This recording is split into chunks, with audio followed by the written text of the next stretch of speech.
Bienvenidos y bienvenidas a un programa especial de Praxis TV e Infolatino, desarrollado conjuntamente por parte de la Escuela de Filosofía de la Universidad Nacional y el Instituto de Estudios Latinoamericanos. El día de hoy nos acompaña el académico Dr. Ángelo Narváez, chileno, académico de la Universidad Católica Silva Enríquez. Bienvenido, Ángelo, es un gusto que nos acompañes el día de hoy. Ángelo vino a desarrollar la conferencia Paisaje Socialista, Ciudad Neoliberal, Santiago y la tragedia latinoamericana, y también a desarrollar el taller El problema de la producción social del espacio en la teoría crítica. Ángelo, queríamos platicarte, ¿verdad?, sobre esta cuestión de cómo el capital produce el espacio, y específicamente te quería preguntar cómo consideras que en el caso latinoamericano se expresa con algunas características esta producción del espacio que desarrolla el capital. Sí, bueno, primero gracias por la invitación tanto al taller como a la charla y a esta conversación. Obviamente gracias a las personas que lo hacen posible técnicamente también, el trabajo humano invisible.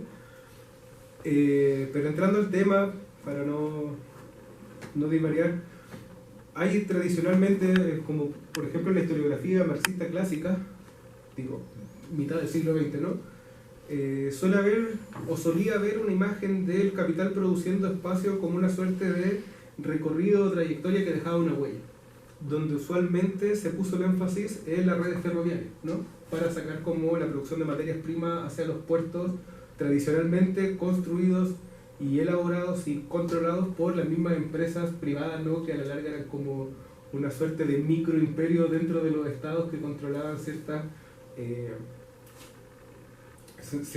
tramas de tierra, en algunos casos muy grandes, como por ejemplo, no conozco todos los casos por supuesto, en el norte de Chile las mineras del salitre y luego del cobre, literalmente dueñas de regiones casi completas con todo con su sistema de salud, de educación y de entretenimiento, por precarios que fueran, ¿no? Los famosos teatros dentro de las mineras y las plantaciones, las escuelas, su propia moneda, ¿no?, la famosa ficha a lo largo de toda América Latina.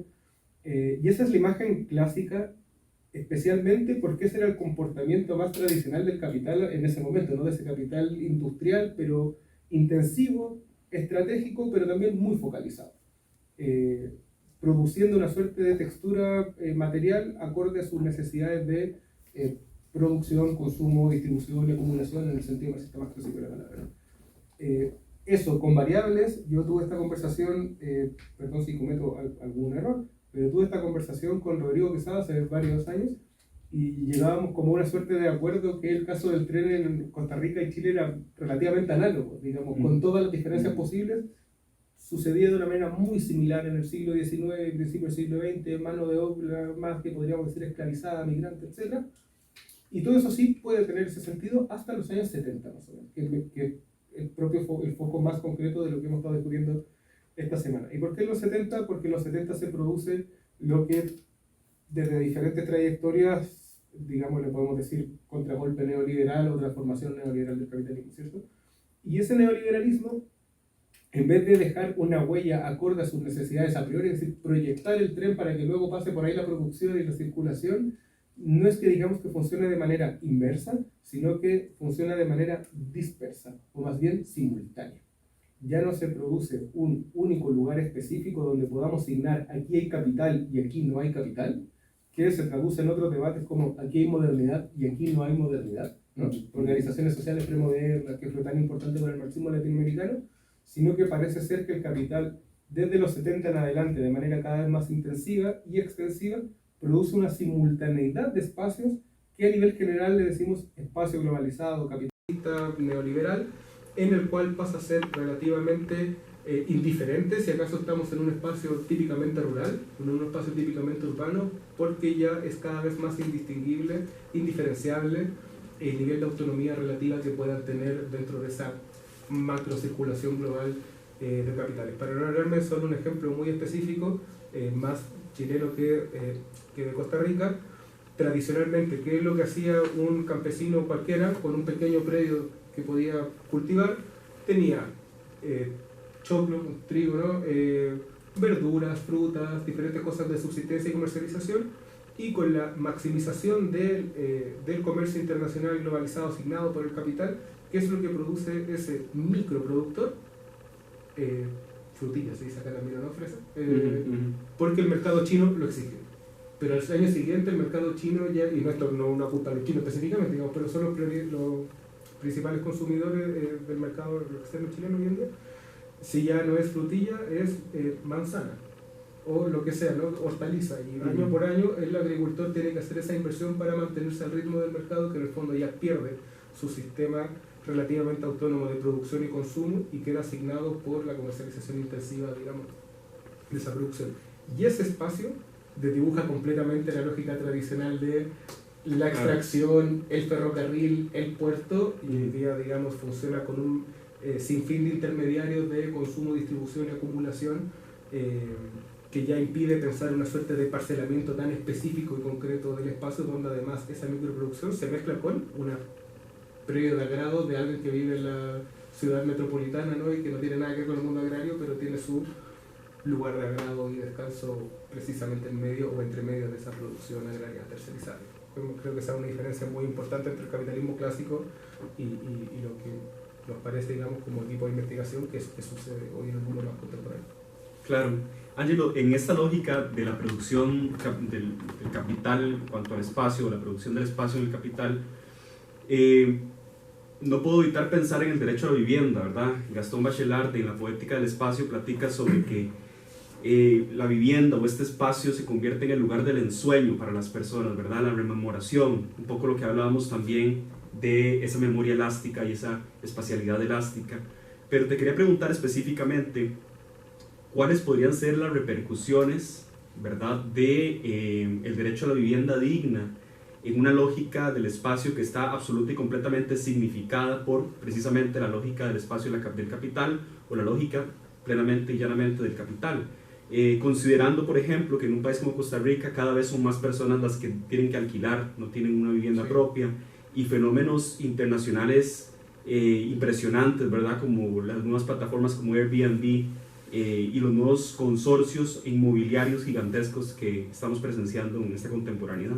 Sí, yo creo que ahí se cruzan al menos tal cual tú lo estás planteando, que me parece muy preciso, 3 o 4 problemas, y creo que el más importante de resaltar, por el sentido político, ¿no? Me parece que nunca hay que perder de vista ese sentido político, es que una cosa es lo conceptualmente preferible y otra cosa es lo políticamente preferible.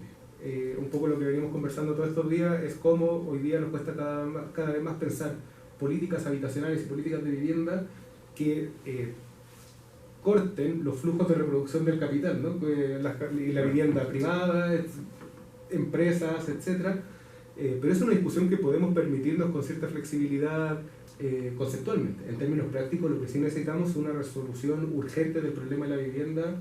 En Chile llegan más o menos a 500.000 de personas, de unidades habitacionales, no sé cómo será la cifra en Costa Rica, y en esa urgencia la regularización y la institucionalización de la vivienda, incluso de manera centralizada a partir del ministerio, digamos, suspende un poco el ritmo de la crítica teórica, ¿no? Eso me parece que es lo primero, no hay que confundir la urgencia práctica política con la urgencia teórica. Y lo segundo, para no alargarnos en ese punto, algo muy interesante que pasa con el Airbnb a nivel global, y esto me gustaría más dialogarlo que plantearlo como una respuesta, es que esa posibilidad, el Airbnb y esa forma de precarización del alojamiento en el extranjero, que antes fueron los hostales, ¿no? 16, 24 personas alojando en una misma habitación de 8 metros cuadrados, paradójicamente oxigena y reproduce el capital, pero también posibilita que personas tengan la posibilidad de flujos urbanos, transitivos, de reconocimiento, de diálogo, de vínculo, impensados, o que antes eran específicamente solo para la burguesía que podía posibilitar ese viaje, ¿no? Que en ningún caso, quiero decir con esto que hay que romantizarlo, sino que creo que ahí se abre un nuevo problema, digamos. ¿A quién pertenece realmente ese espacio? Me parece que cortamos Sí. Vamos a un corte y ya casi volvemos. Muchas gracias.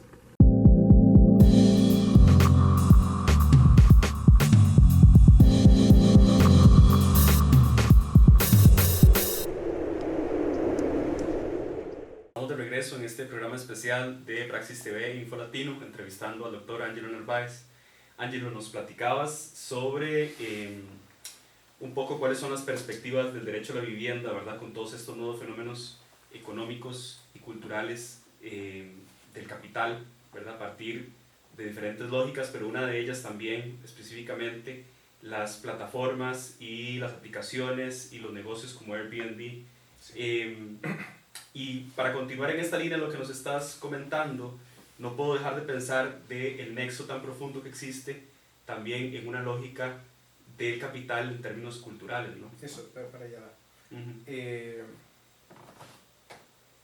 Esta conversación similar, de manera muy circunstancial, surgió en un momento en Barcelona con una amiga y un amigo, que no voy a decir su nombre porque no le he preguntado si puedo dar su nombre. Pero estábamos discutiendo más o menos sobre el problema de los museos, a partir al revés. Y lo que conversábamos es que aparentemente no se nos ha ocurrido como modernidad o humanidad, dependiendo cómo lo queramos plantear. No estoy diciendo que la modernidad sea necesariamente humanitaria, pero dependiendo de qué énfasis queramos poner, qué hacer con el cuidado de la sistematización y la exposición de obras de arte, ¿no?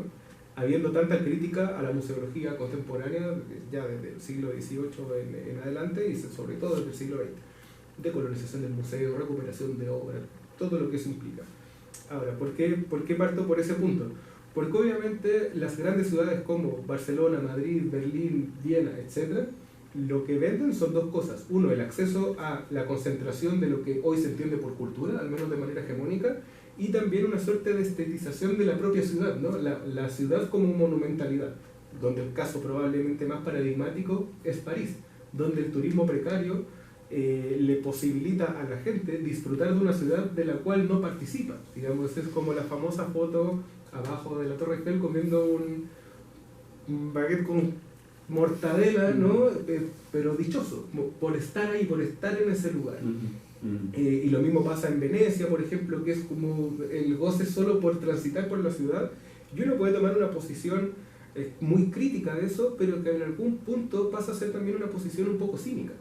En el sentido que uno puede decir, bueno, Venecia para los venecianos, algo con lo que yo jamás comulgaré, o Barcelona para los catalanes, etcétera, etcétera. Y en el caso de París también, París para los parisinos. Pero uno tendría que decir, bueno, ¿pero qué es un parisino? ¿Y quién es el parisino? El parisino burgués del siglo XIX de la urbanización de Haussmann que mira la ciudad desde su balcón, es el trabajador migrante periferizado que vive en Saint-Denis, es el trabajador informal que pasa desde Polonia a París para trabajar 3-4 meses y se mueve, esa migración intraeuropea, o es también esa circulación que ya no es trabajador, esa circulación de capital y de cerros de euros que deja el turismo entiendo que todavía es la ciudad más visitada del mundo, ¿no? Y ahí esa lógica de cuidar la ciudad desde el discurso patrimonial entra en ese conflicto, es decir, como, pero no es también, con todo su conflicto, con toda su contradicción, el momento en el cual ese despelote que se da sobre la ciudad, ese desorden, es también la forma precarizada de nuestra propia trayectoria turistificada, porque lo es, de vivir, apropiarse, significar, aunque sea neoliberalmente ese espacio, y eventualmente repensarlo como una contraimaginación del lugar, el territorio, y dejemos por ahora el de la vivienda, que obviamente es un problema, y por supuesto también es una forma, en el caso del acceso a la cultura hegemónicamente, al museo, a las becas estudiantiles, doctorado, etc., no es también una forma de pensar, al menos, tensiones de recuperación, como, digamos, hay una afrenta clara, evidente, y que es precisamente el racismo el que explicita ese conflicto. El latino vete, latino devuélvete, es el mejor argumento para decir latino queda. Colonizaste durante 4 siglos, más o menos de manera continua, es mi derecho a venir a desordenar. Con todo lo que eso implica, un poco lo que hablamos al paso. Es mi derecho a venir a hacer el graffiti, a la intervención social, es mi derecho a la propia huelga dentro de la tercerización, y todo eso tampoco sería posible sin la precarización de la vivienda, lo que lo vuelve todo muy paradójico, porque tampoco es que el latinoamericano migre a un espacio idílico, por supuesto que no, eso no es así, a veces en situaciones muy precarias. Y a propósito de esta producción del espacio ya más neoliberal, donde no hay tramas tan claras, tan específicas, parece ser que es cada vez más difícil distinguir entre el problema de la vivienda, el acceso a esa cultura hegemonizada, las trayectorias migrantes, los flujos de capital a través del turismo, el espacio público, el propio derecho a desordenar el centro metropolitano de París, Madrid, Barcelona, etc. Parece que es cada vez más difícil distinguir cada una de esas dimensiones, y ese es precisamente el desafío de una suerte de aproximación crítica al espacio contemporáneo.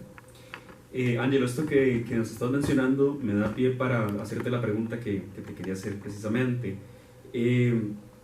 Durante las actividades académicas que tuvimos con vos, nos platicaste también un poco al margen, no directamente, sobre la exclusión a la que llevan, ¿verdad?, estas dinámicas de transformación del espacio, ¿verdad?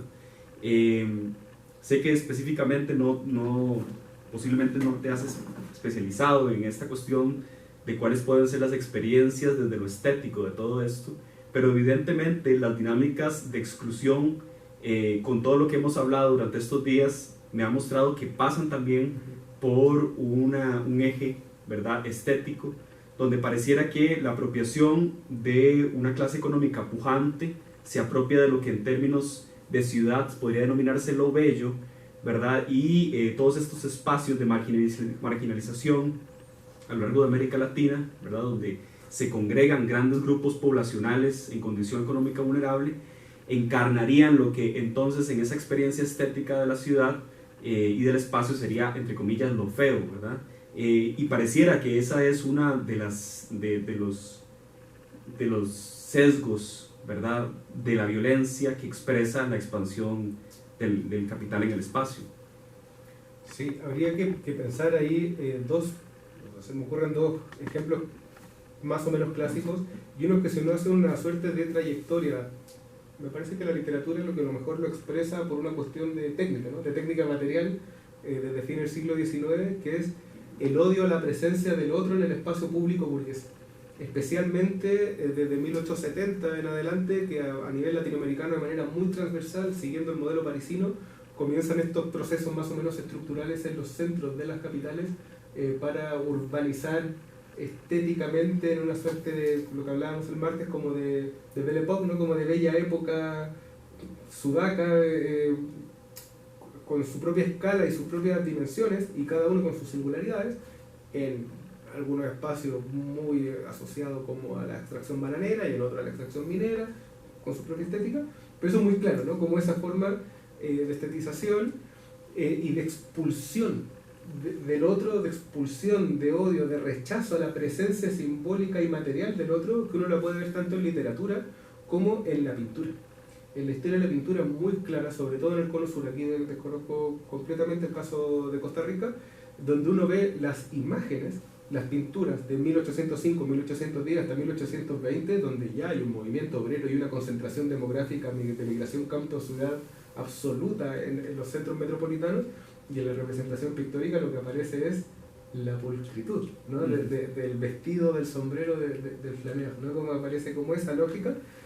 Y recién en los años, de manera más masificada, por supuesto, 40, 50, 60, que decir de los 70, hay un vuelco transversal en esa lógica y comienza a representarse estéticamente la posición del otro marginal, pobre, etcétera, con su propia forma de andar, con su propia forma de vestirse, con su propia forma de verbalizar la realidad. Y eso, de nuevo, sucede muy claramente hasta más o menos los 70, no es que luego deje de suceder, sino que lo que sucede desde los 70 en adelante es una espectacular habilidad del capital, sobre todo en su dimensión como capital cultural, para subsumir esas expresiones y situarlas dentro de un contexto que podríamos decir de consumo cultural, y ya no necesariamente como una expresión de apropiación o producción estética del espacio público. Entonces, incluso el capital hoy día, el capital cultural, tiene el descaro, podríamos decir, de rescatar para los museos y de manera muy, digámoslo así, celebratoria, el mural latinoamericano de los años 60 y 70, a la vez que comienza a odiar estructuralmente la intervención popular contemporánea. El graffiti, el rayado, etcétera, ¿no? El pastiche y todo eso que entorpece la continuidad de la fachada estética de una burguesía clásica, porque también convengamos que el mural clásico militante de los años 60 no entorpecía las fachadas en estricto rigor, sino que se pensaba de una manera más o menos integral a la composición urbana. Tenía lugares muy estratégicos donde situarse, ¿no? El graffiti rompe con eso. El graffiti es evanescente por sí mismo. El mural está pensado para significar y para un poco para quedar. Es una puesta en escena de una obra, ¿no? En el caso de Chile Mata pintó murales desde los tajamares del río Mapocho hasta piscinas públicas, pero no la pinta en un bus, ¿no? Como un graffiti para que luego ya al fin del recorrido pueda ser limpiado. Son dinámicas completamente diferentes, pero lo que sí tiene el Capital hoy es esa capacidad para subsumir el arte militante de los años 60 y 70, y por supuesto que la tiene también, y para volver a relegar a la marginalidad absoluta la expresión estética popular contemporánea. Vamos a un corte y ya volvemos.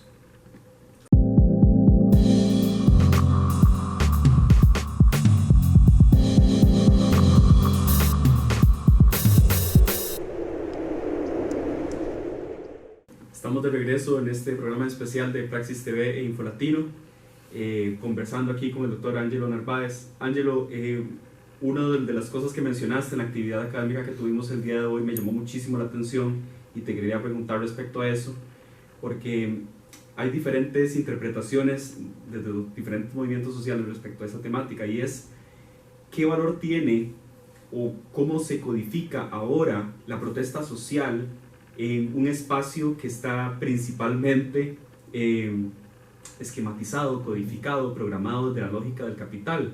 Te pregunto eso porque pareciera que son más las limitaciones que van habiendo con el tiempo para que las personas puedan protestar libremente en un espacio, y pareciera que son cada vez menos las posibilidades de una transformación a partir de eso. Y en segundo lugar, te lo pregunto porque me parece importante recuperar el caso del estallido chileno recientemente en las ciudades más importantes del país. Sí, aquí yo haría la distinción entre la preferencia política que uno pueda tener y el análisis, y me enfocaría en el análisis solo por precisar algo. Me parece que a veces existe la tentación a dejarse llevar por una suerte de ejercicio que lleva a obviar la capacidad que tiene el capital de aprender de los movimientos populares y aprender cómo se comportan los movimientos populares, urbanos, incluso campesinos, etc., ¿no? Y si uno mira la historia de la movilización social urbana, hay algo muy paradójico, y es que a pesar de los cambios estructurales vertiginosos y sistemáticos de la trama urbana, en realidad los movimientos urbanos han tendido más bien a repetirse y a replicarse de manera más o menos evidente, ¿no? Claro. Entonces el argumento de Walter Benjamin, por ejemplo, ¿cuál es el único momento donde realmente se suspende de manera radical la reproducción del capital y por tanto de la modernidad? La huelga general. ¿Vale? Desde la vuelta, así como una huelga general, me parece que al menos en Chile no ha habido como, al menos desde los 80, digamos, llamados han habido, huelgas importantes por supuesto que también, pero en el sentido que literalmente se detenga la reproducción del capital, me parece que no. Y ya en su expresión un poco más singular, un poco más urbanizada, en términos, intentando asociarlo más rápidamente para avanzar a eso, como la lógica del estallido, creo que hay que ser muy claro y muy distante con comprender que el estallido fue algo muy incontrolable, muy impredecible, y que creo que todavía no tenemos los elementos para pensar o concluir políticamente qué fue lo que sucedió. Podemos, por supuesto, que ensayar hipótesis, ¿no? Pero todo el comportamiento social posterior, a mi parecer, lo que demuestra es que en realidad es muy pronto para decir algo como concluyente respecto a lo que lo movilizó, pero sí algo interesante. Y es que con todo lo que destrabó, con todo lo que modificó el imaginario urbano, no hay que nunca obviar el hecho simple, en última instancia, pero perverso, que fue más o menos situado. O sea, muy rápidamente las fuerzas de orden entienden hasta dónde puede llegar esa movilización y abandonan el centro de la ciudad, se lo entregan a la movilización, pero cercan absolutamente los barrios residenciales y de concentración de capital, ¿verdad? Y hay una imagen muy famosa, no sé si la recordarán, que es en un momento en que espontáneamente una parte de la marcha avanza hacia el barrio alto, que tiene un nombre muy simbólico, que es la estación de metro Escuela Militar, que es donde está la Escuela Militar, Y esto fue portada de página 12 en Argentina, porque la imagen es impresionante, una masa, obviamente, de gente llegando a escuela militar y una suerte, no sé cómo se llamará esto en lógica militar, digamos, pero un cerco militar absolutamente claro, identificado, y ya no de manera simbólicamente presencial, sino simbólicamente armada, ¿no? Apuntando. Y eso es, creo que es atender a que el capital y su facción armada, la parte armada del capital a través del Estado, me parece que entiende mejor que nosotros dónde y cuándo está cediendo.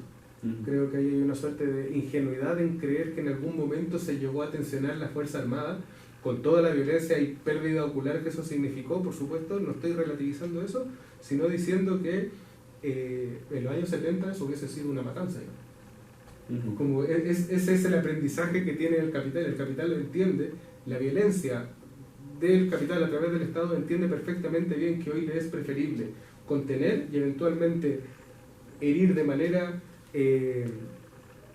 sistemática pero no estructural, a reaccionar de manera estructural y sistemática, como funcionaron el horror de Estado, los golpes de Estado, ¿no?, en las dictaduras de los años 70. Es una lógica completamente diferente.